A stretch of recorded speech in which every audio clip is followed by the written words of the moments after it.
નમસ્કાર મિત્રો, આજના સમાચારોમાં આજના વિડીયોમાં રેશન કાર્ડ ધારકો કેન્દ્ર સરકારનો સૌથી મોટો નિર્ણય, LPG gas cylinder subsidy update, ખાદ્ય તેલના ભાવમાં ઘટાડો, ટોલ ટેક્સ નવો નિયમ કોને રાહત, ગુજરાત સરકારનો સૌથી મોટો નિર્ણય, પીએમ કિસાન 23મો હપ્તો જાહેર, ટ્રાફિકના નિયમો વધુ કડક, ઈરાન અમેરિકા યુદ્ધ કરાર પર સમજૂતી વગેરે વિશેના સમાચારો વગેરે વિશેની માહિતી જે છે આપણે આજના વિડીયોમાં જોવાના છીએ. તો વિડીયો છેલ્લે સુધી જોવો અને જો તમે અમારી આ ચેનલ પર નવા હોય તો ચેનલને જરૂરથી સબસ્ક્રાઇબ કરી નાખજો.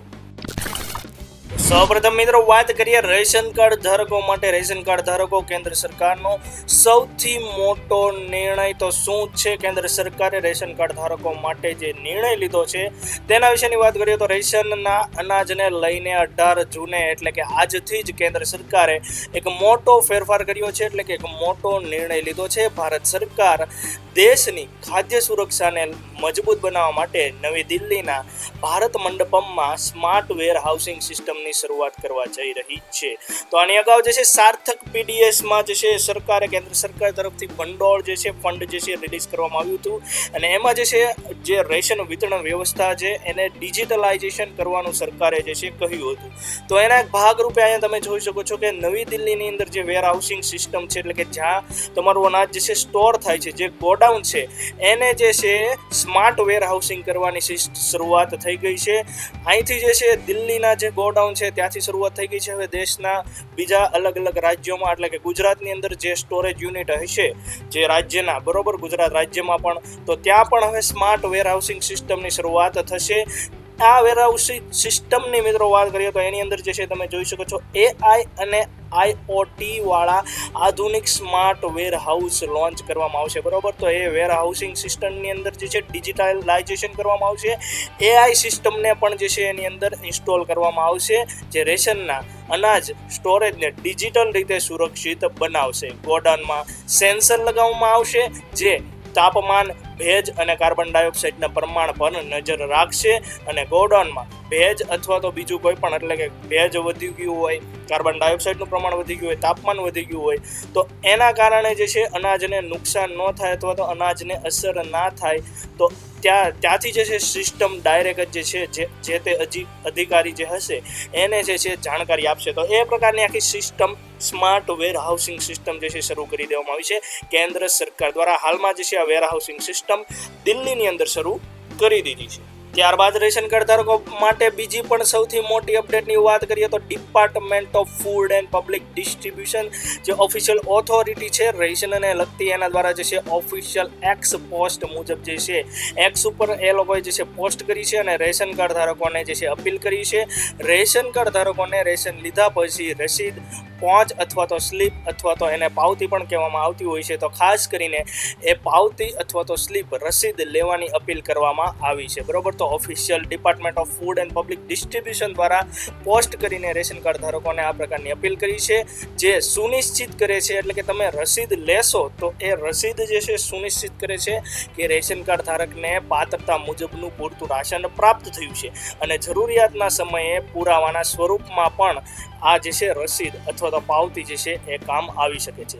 રસીદમાં પ્રાપ્ત રેશનની માહિતી જે છે એ હોય છે, એટલે કે રસીદની અંદર જે છે રેશનની પૂરેપૂરી માહિતી હોય છે કે તમે કેટલો રેશનનો જથ્થો લીધો છે, જેનાથી એ પણ જાણી શકાય છે કે તમને પૂરતું રાશન મળ્યું છે કે નહીં.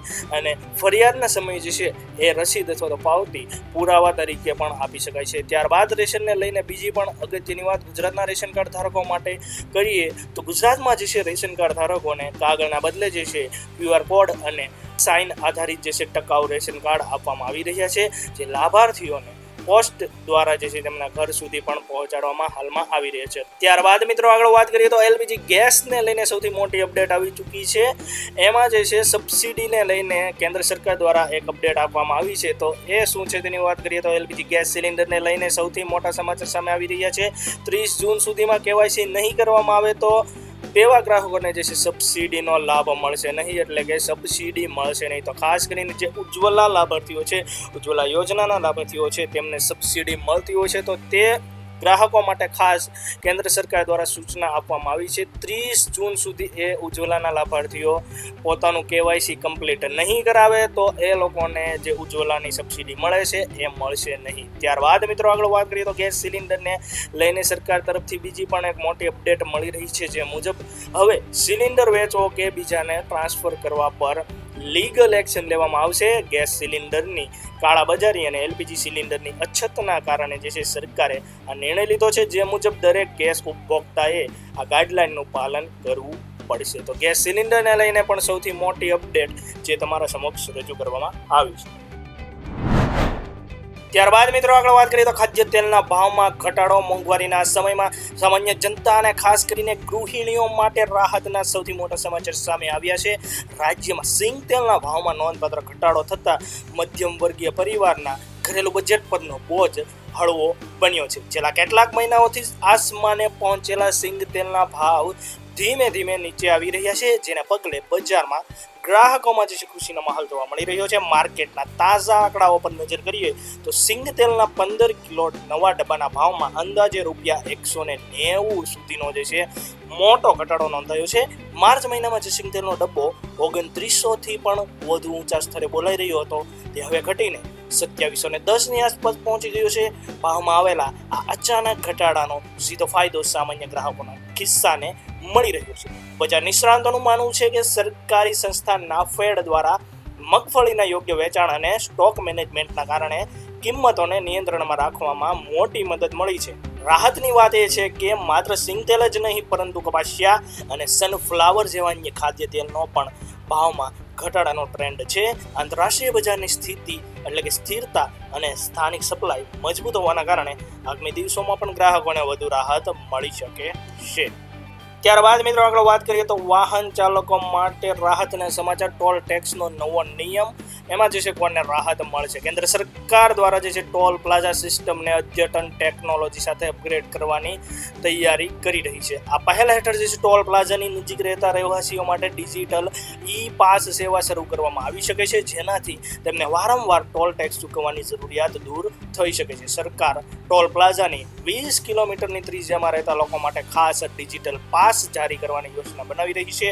આ પાસ સીધા ફાસ્ટેગ સાથે જોડાયેલા હશે, જેનાથી સ્થાનિક રહેવાસીઓ કોઈ પણ અવરોધ વિના ટોલ પ્લાઝામાંથી પસાર થઈ શકશે. માસિક અને વાર્ષિક પાસ ઉપલબ્ધ કરાવવામાં આવશે તેવી અપેક્ષા છે અને જનતા માટે પોષણ ક્ષમતા સુનિશ્ચિત કરવા માટે કિંમત નક્કી કરવાનું વિચારી રહ્યા છે. આનાથી દરરોજ ટોલ પ્લાઝામાંથી પસાર થતા હજારો મુસાફરોને નોંધપાત્ર રાહત મળી શકે છે. નવી સિસ્ટમ હેઠળ ડિજિટલ પાસ અને ફાસ્ટેગને અધિકૃત કરવામાં આવશે અને સ્થાનિક રહેવાસીઓની પાત્રતા ડિજિટલ રીતે ચકાસવામાં આવશે. ત્યારબાદ તેમને એક ખાસ પાસ જારી કરવામાં આવશે, જે નિયુક્ત ક્ષેત્રમાં ટોલ પ્લાઝા દ્વારા સફળ હિલચાલને સમક્ષ બનાવશે. સરકાર માને છે કે આનાથી ટોલ નિયમોનું વધુ સારી રીતે પાલન થશે અને અનઅધિકૃત છૂટછાટો અથવા તો વિશેષ અધિકારોને દુરુપયોગને રોકવામાં મદદ મળશે. વધુમાં તે ટોલ વસૂલતા પ્રણાલીની પણ પારદર્શિતામાં વધારો કરશે. તો ટોલ ટેક્સને ચૂકવવાની સિસ્ટમની અંદર નવો ફેરફાર સરકાર લાવી શકે છે ટૂંક સમયની અંદર. ત્યારબાદ મિત્રો આગળ વાત કરીએ ગુજરાત સરકારનો સૌથી મોટો નિર્ણય. રાજ્ય સરકારે ગેરકાયદેસર અથવા તો અનઅધિકૃત બાંધકામોને કાયદેસર કરવા માટે અમલી ઇમ્પેક્ટ ફી કાયદા એટલે કે ગુજરાત અનઅધિકૃત વિકાસ નિયમિતકરણ અધિનિયમ હેઠળ અરજી કરવાની મુદતમાં વધુ 6 મહિનાનો વધારો કરવાનો મહત્વનો નિર્ણય લીધો છે. તો ગુજરાત સરકારે જે ઇમ્પેક્ટ ફીનો જે કાયદો હતો એમાં જે છે એની મુદત જે છે વધારીને હજી જે છે 6 મહિનાનો વધારો કરી દીધો છે. હવે નાગરિકો તેમના બિન અધિકૃત રહેણાંક અને વાણિજ્યિક બાંધકામોને કાયદેસર કરવા માટે આગામી 16 ડિસેમ્બર 2026 સુધી ઓનલાઈન અરજી કરી શકશે. રાજ્યમાં અનેક એવા બાંધકામો છે એ કાં તો મંજૂરી વગર થયા છે અથવા તો મંજૂર પ્લાન કરતાં વધુ બાંધકામ કરવામાં આવ્યું છે. આવા બાંધકામોને તોડી પાડવાને બદલે જે છે તેમને એક તક આપવાના ઉદ્દેશ્ય સાથે સરકાર દ્વારા આ યોજના અમલમાં મૂકવામાં આવી હતી. આ યોજનાનો લાભ લઈને મિલકત ધારકો નિર્ધારિત ઇમ્પેક્ટ ફી ભરીને જે છે પોતાના મકાન કે દુકાનને કાયદેસરનું સ્વરૂપ આપી શકે છે. કાયદેસરનું બાંધકામ થવાથી મિલકતના વેચાણ, લોન લેવા કે અન્ય કાયદાકીય પ્રક્રિયામાં સરળતા રહે છે. સરકારના આ નિર્ણયથી ખાસ કરીને એવા મિલકત ધારકોને મોટી રાહત મળી શકે છે જેમના બાંધકામોમાં સામાન્ય ક્ષતિઓ હોવાના કારણે કારણે અગાઉથી અરજીઓ નામંજૂર થઈ હતી.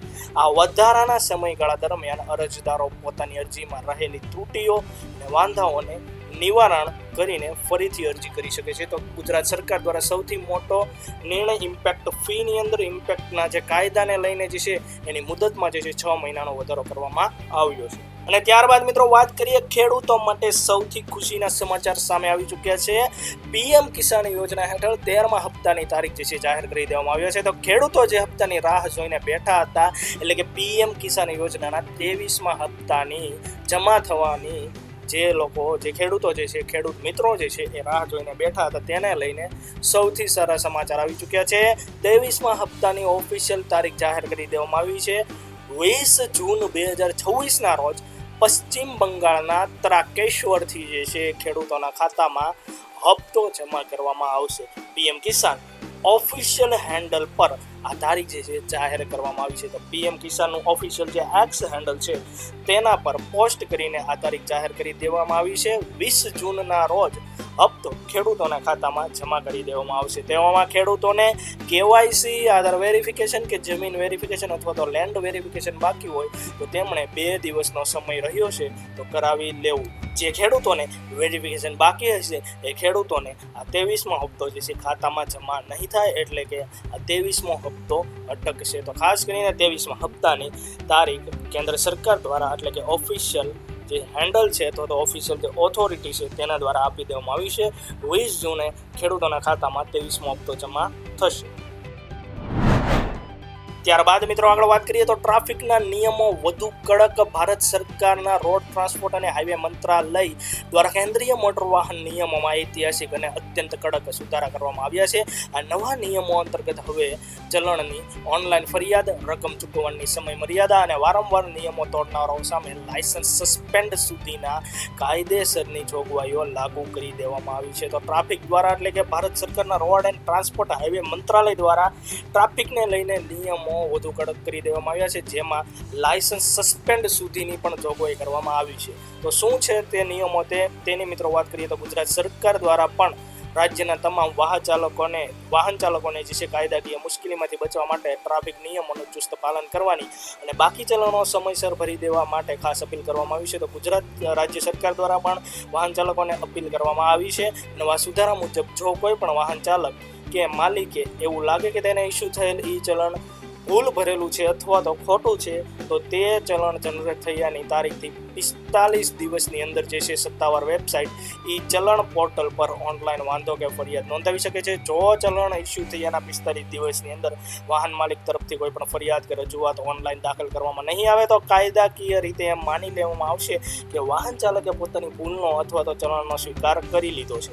આ આપોઆપ જે છે સ્વીકૃતિના દિવસથી આગામી 30 દિવસની અંદર જે છે દંડની પૂરેપૂરી રકમ જે છે ઓનલાઈન ભરી દેવી ફરજિયાત રહેશે. નવા નિયમોની આ સૌથી અસરકારક જોગવાઈ છે કે 30 દિવસની અંદર જે ઈ ચલણ હોય એ જે છે ભરી દેવાનું રહેશે. જો કોઈ પણ વાહન માલિક નિયત સમય મર્યાદામાં પોતાને ચલણની રકમ જે છે ભરપાઈ કરશે નહીં તો કેન્દ્રીય વાહન પોર્ટલ પર સંબંધિત વાહનને જે છે નોટ ટુ બી ટ્રાન્ઝેક્શન, એટલે કે બ્લોકની શ્રેણીમાં મૂકી દેવામાં આવશે. સૌથી મોટો જે નિયમ છે એ હાલમાં જે છે ટ્રાફિકના નિયમને લઈને જે આ લાગુ કરી દેવામાં આવ્યો છે એ નિયમ આ છે કે તમારું વાહન એકવાર બ્લોક થઈ જશે, બરોબર, બ્લોકની શ્રેણીમાં નાખી દેવામાં આવશે. જો તમે ચલણ નહીં ભરો 30 દિવસની અંદર તમારે ચલણ ભરવાનો સમય આપવામાં આવશે અને તમે જે છે ઈ ચલણ નહીં ભરો તો તમારા વાહનને જે છે બ્લોકની શ્રેણીમાં નાખી દેવામાં આવશે.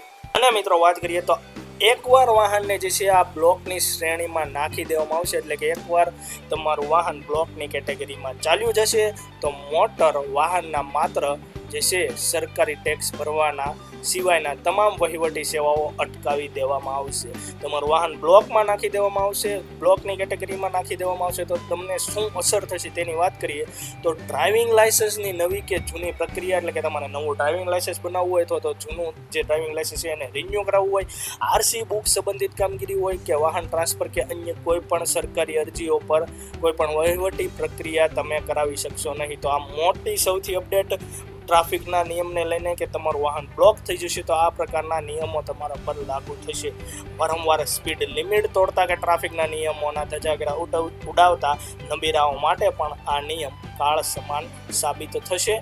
નવી જોગવાઈ મુજબ જો કોઈ પણ એક જ વાહન માલિક અથવા તો ડ્રાઈવરને એક જ વર્ષની અંદર જે છે 5 કે તેથી વધુ વખત ટ્રાફિક ઈ ચલણ ઇસ્યુ કરવામાં આવશે તો તેવા વાહન ચાલકનું ડ્રાઇવિંગ લાયસન્સ તાત્કાલિક ધોરણે જે છે સસ્પેન્ડ કરવાની પણ કાયદેસરની કડક કાર્યવાહી હાથ ધરવામાં આવશે. તો ટ્રાફિકને લઈને આ સૌથી કડક નિયમો જે છે લાગુ કરી દેવામાં આવ્યા છે.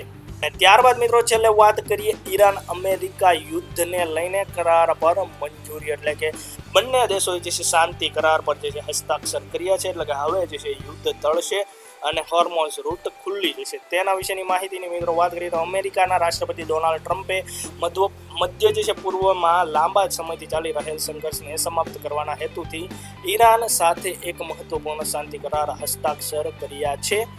AFP ન્યૂઝ એજન્સી સાથે વાતચીતમાં એક અમેરિકન અધિકારીએ આ ઐતિહાસિક પગલાંની પુષ્ટિ કરી છે. અમેરિકન ન્યૂઝ પોર્ટલ અક્સિયોસ દ્વારા પણ સૌપ્રથમ આ સમાચાર પ્રકાશિત કરવામાં આવ્યા, જેના વિશે પૂછવામાં આવતા અમેરિકન અધિકારીએ હસ્તાક્ષરની પુષ્ટતા કરી છે. એટલે કે અમેરિકન જે એજન્સી છે અથવા તો અમેરિકન જે અધિકારીઓ છે તેના તરફથી આ માહિતી મળી છે કે બંને દેશોએ જે છે હસ્તાક્ષર કરી દીધા છે, એટલે કે જે શાંતિ કરાર હતો, જે MOU હતો એના પર હસ્તાક્ષર કરી દેવામાં આવ્યા છે. ઈરાનની સરકારી સમાચાર એજન્સી ઈરાના મુજબ ઈરાનના વિદેશ મંત્રાલયના પ્રવક્તા ઇસ્માઇલ બકાઈએ પણ જણાવ્યું હતું કે બંને રાષ્ટ્રપતિઓએ હસ્તાક્ષર સાથે આ સમજૂતી કરારના ડ્રાફ્ટને અંતિમ સ્વરૂપ આપવામાં આવ્યું છે. આ કરારને મધ્ય પૂર્વમાં જે લાંબા સમયથી ચાલી રહેલા તણાવને ઘટાડવા અને પ્રાદેશિક સ્થિરતા સ્થાપિત કરવાની જે છે દિશામાં એક મોટું અને હકારાત્મક જે છે પગલું માનવામાં આવે છે. સ્ટ્રેટ ઓફ હોર્મુઝ અને આ શાંતિ કરારના કારણે સ્ટ્રેટ ઓફ હોર્મુઝ માર્ગ પણ ખુલ્લી જશે અને આ માર્ગ ખુલતા બધા જ દેશોને ક્રૂડ ઓઇલને લઈને પણ રાહત મળશે. તો બંને દેશો તરફથી શાંતિ કરાર પર હસ્તાક્ષર કરી દેવામાં આવ્યા છે.